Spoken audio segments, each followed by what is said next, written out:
Hi everyone, good morning. Welcome to Rajitha vlogs. ఈరోజు అయితే నేను కూరల చింతకాయ టమాటా కర్రీ వండుతున్నాను. నా స్టైల్లో ఎలా వండుతానో ఒకసారి అయితే చూడండి ఫ్రెండ్స్. నా పూజ అయితే కంప్లీట్ అయిపోయింది ఫ్రెండ్స్. ఇంకా నేను కర్రీ మొదలు పెట్టుకుంటాను. నేను పూజ ఎలా చేసుకున్నానో చూడండి ఫ్రెండ్స్. ఇంకా నేనైతే ఇప్పుడు కూరల చింతకాయ టమాటా కర్రీ ఎలా వండుతానో ఒకసారి చూడండి ఫ్రెండ్స్. నా స్టైల్లో అయితే ఎలా వండుతానో అండి అయితే చూపిస్తాను. ఓకే ఫ్రెండ్స్, మరి ఇంకా బాయ్. ఇంకా స్టార్ట్ చేద్దాం. ఇంకా స్టవ్ ముట్టించుకుంటున్నాను ఫ్రెండ్స్.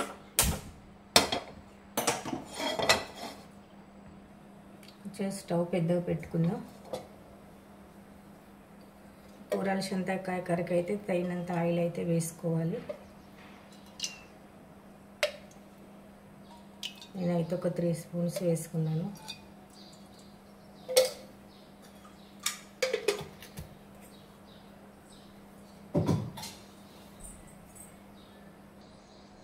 ఆయిల్ అయితే ఇంకా వేడెక్కిపోయింది ఫ్రెండ్స్. నేనైతే పోపు దినుసులు వేసుకుంటున్నాను.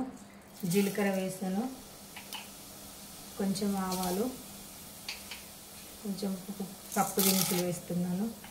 కొంచెం అలవాటు నాకు పప్పు దినుసులు అయితే వేసుకోవడం. ఒక ఎండుమిర్చి వేసుకున్నాను. ఇవి కొంచెం మగ్గనియాలి. ఒక పోపు అయితే వేగింది.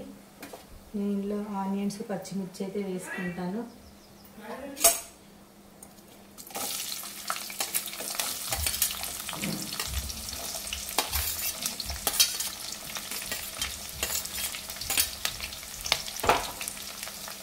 మంచిగా కలుపుకోవాలి. ఆనియన్ మగ్గాలంటే కొంచెం సాల్ట్ వేసుకోవాలని కదా. నేనైతే ఇప్పుడు సాల్ట్ వేసుకుంటున్నాను. కొంచెం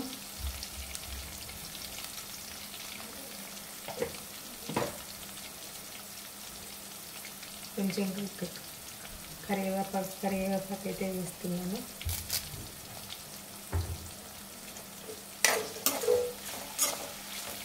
మంచిగా ఒకసారి కలుపుకొని మూత పెట్టేసుకుందాం.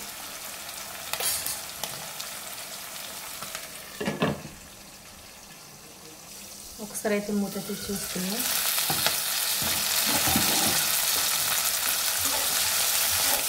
మంచి కలుపుకోవాలి.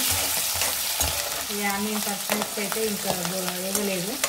50% అయితే మగ్గాయి. బ్రౌన్ కలర్ వచ్చేంత వరకు మగ్గించుకోవాలి. ఇంకొక 1 మినిట్ మూత పెట్టేసుకుందాం.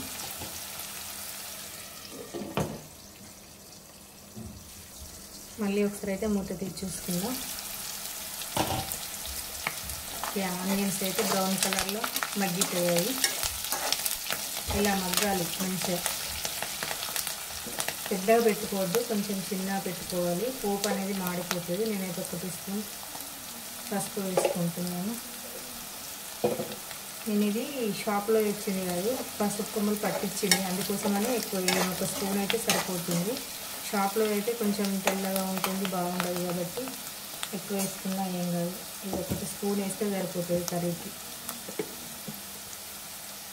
కొంచెం అల్లం వెల్లుల్లి పేస్ట్ అయితే వేస్తున్నాను. ఈ అల్లం వెల్లుల్లి పేస్ట్ మంచిగా కలుపుకోవాలి. మంచిగా ఆయిల్లో వేయనియాలి, లేకుంటే స్మెల్ వస్తుంది. అల్లం వెల్లుల్లి పేస్ట్ బ్రౌన్ కలర్లో వచ్చేంత వరకు వేయించుకోవాలి. పచ్చి వాసన అనేది కంప్లీట్గా పోవాలి. అల్లం వెల్లుల్లి పేస్ట్ వేసిన తర్వాత ఒకసారి 2-3 సార్లు కలుపుకున్నాక మంచిగా ఇట్లా అయిపోవాలి. ముద్దలా ఉండకుండా మంచిగా కలుపుకున్నాక ఒక 1 మినిట్ అలా మూత పెట్టేసుకోవాలి.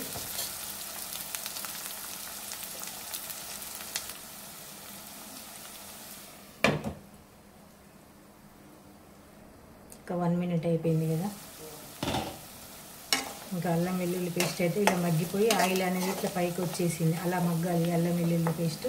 ఇప్పుడైతే మనం కూరల చింతకాయ వేసుకుంటాం. కూర బొబ్బరికాయ అంటారు, కూరల చింతకాయ అంటారు. ముందే వాష్ చేసి పెట్టుకున్నాను అన్నీ. దీన్ని మంచిగా కలుపుకోవాలి.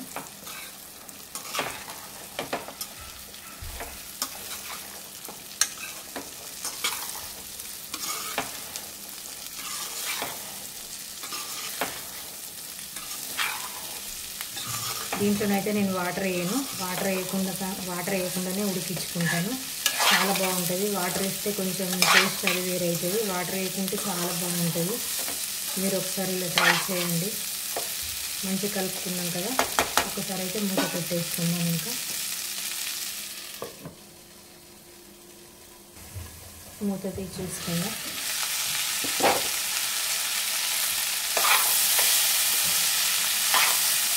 మంచిగా కలుపుకోవాలి.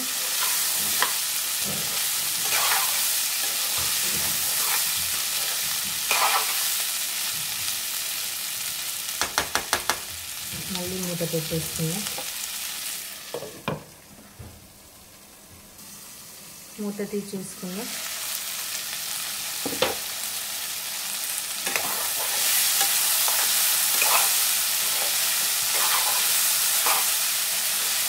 ఆయిల్లో కొంచెం మగ్గనివ్వాలి. ఒక 30% అన్నా మగ్గాలి. మగ్గిన తర్వాత అప్పుడు మనం టమాటా అనేది వేసుకుందాం. కారం, ఉప్పు అనేది కొంచెం మగ్గాలి. ఇది ఇంకొకసారి అయితే ఇలా పెట్టుకుందాం ఒక 1 మినిట్.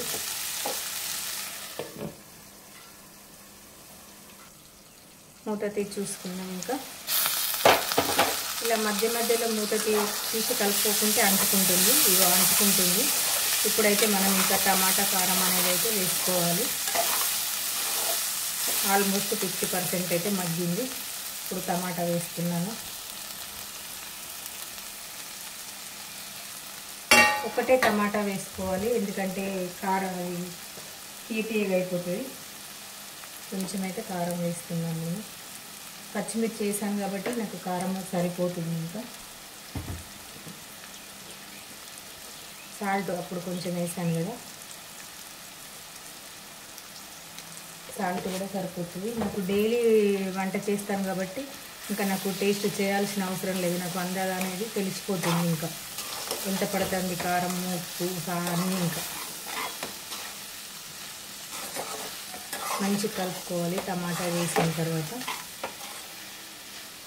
టమాటా వేసినాక 1 నిమిషము హైలో పెట్టుకోవాలి స్టవ్.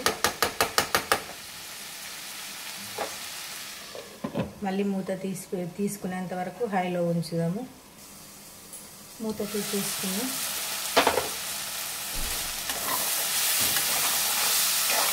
ఇంకా అంటుకుంటుంది కాబట్టి దీన్ని ఇంకా ఇక్కడి నుంచి ఇంకా హై నుండి తీసేసి స్టవ్ సిమ్లో పెట్టేయాలి. ఇంకా టమాటా వేసాం కాబట్టి కొంచెం హైలో పెట్టాను స్టవ్. టమాటా ఆల్మోస్ట్ 50% అయితే మగ్గింది కాబట్టి ఇంకా దీన్ని సిమ్లో పెట్టేద్దాము.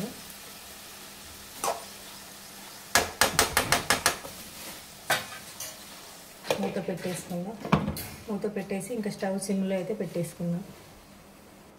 సిమ్లో పెట్టాం కదా, 2 మినిట్స్ అయితే అయింది. మళ్ళీ ఒకసారి అయితే మూత తీసుకొని కలుపుకోవాలి.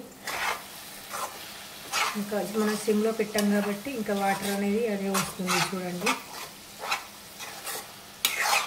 ఇలానే సిమ్లో పెట్టి ఉడికించుకోవాలి. ఇలా మనం వాటర్ వేయట్లేదు కాబట్టి ఇంకా మనం స్టవ్ అనేది పెద్దగా పెట్టుకున్నాం అనుకో అంటుకుంటుంది. అందుకోసమని కంప్లీట్ కర్రీ అయిపోయేంత వరకు సిమ్లోనే పెట్టుకోవాలి. ఇంకా 2 మినిట్స్ మళ్ళీ ఒకసారి అయితే మూత పెట్టి ఇలానే ఉంచుకుందాము. 2 మినిట్స్ అయింది కదా, మళ్ళీ ఒకసారి మూత తీసి అయితే చూసుకుందాం. ఇంకా ఆల్మోస్ట్ అయిపోయినట్టు.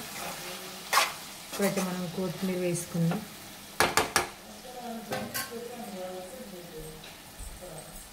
ఒక్క నిమిషం ఆగు, మాట్లాడట్లేదు. ఆన్లో పెట్టిన రామా. కొత్తిమీర అయితే వేసుకుందాం. ఇంకా కర్రీ అయితే అయిపోయినట్టే. ఇంకా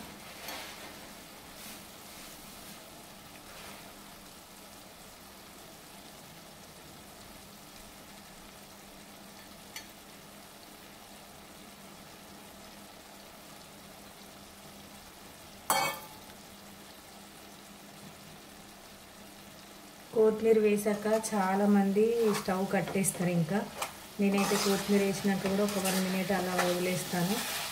కొత్తిమీర అలా వేసి అలానే వదిలిపెడితే కొంచెం ఎందుకు నాకు సాటిస్ఫై అనేది ఉండదు. కొత్తిమీర వేసినాక ఒక 1 మినిట్ కంపల్సరీ ఉంచుకోవాలి. ఇంకా ఎవరి ఇష్టం వాళ్ళు. నేనైతే ఒక 1 మినిట్ ఉంచుకుంటాను. ఇంకా మూత పెట్టేసి కొత్తిమీర వేసుకున్నాం కదా, ఒక 1 మినిట్ అయిపోయింది. ఒకసారి చూసుకుందాం.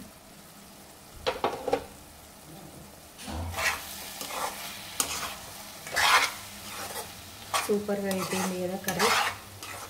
ఒకసారి ఇలా ట్రై చేయండి ఫ్రెండ్స్. చాలా అంటే చాలా బాగుంటుంది వాటర్ లేకుండా. చాలామంది వాటర్ వేస్తారు, కానీ ఇంకో నాకు వాటర్ వేస్తే ఈ కూర బొబ్బరికాయ అనేది కొంచెం మంచిగా అనిపించదు. అందుకోసమని నేనైతే ఎప్పుడు ఇలానే చేస్తాను. ఓకే ఫ్రెండ్స్, ఇలా ఈ ప్రాసెస్ అయితే చూడండి.